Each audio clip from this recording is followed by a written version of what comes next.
Yeah, go ahead. Well, Jackson Frost kind of put the team on his back a little bit there in the second half. How much is he able to lift you guys, and in what ways did you get him involved? Tried to get him in the middle of the zone. We could see that they were starting to spread out, which is fine, because that's how we want to do. We want to reverse the ball really well. So we got him in the middle of the zone, got him a couple of buckets there, which was huge. He's so dangerous off the dribble, and that was the big thing for him is coming off those 2 feet. I really challenged him at half. Probably one of the most I've had in 20 years, and it's a lot for me now at my age. But they responded extremely well.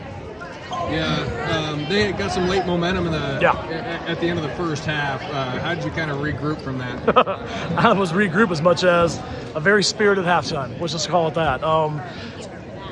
We have an ability to score. The key is, can we stop?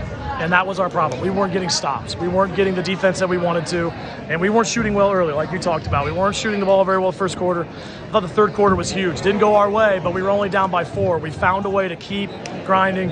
Jackson come in and hit 2 big threes off the bench. Jackson hits a couple threes, and we're right back in that thing. What is it about Nottoway Valley OM's defense that makes it tough? Their speed.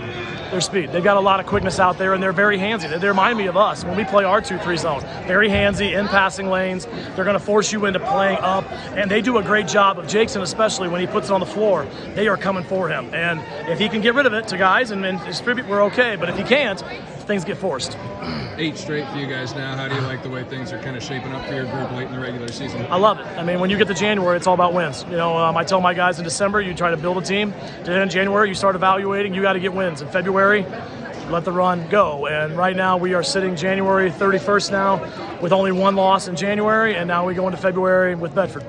Yeah, Friday you got Bedford a chance to tie with the POI title there for you. Earlier in the season, it didn't look like that was going to happen. No. We talked about now it's a possibility. How's that feel right now? It's amazing, because I told the guys when we left Bedford, we're going to need about 4 or 5 miracles to happen. And all of a sudden, 1 week, one happens. And then another happens. And then all of a sudden, another one. And I said, now, here's the nice part. 4 and 5 are ours. We are the miracle now, because we have to go beat Nottoway, and we got to go beat Bedford. So we just took care of miracle number 4. And now we got miracle number 5. And that's a very tough team coming into our house. It's going to be senior night. I'd imagine Mount Air Gym's going to be very packed. Thanks, Coach. Congrats on the win. Thank you, man.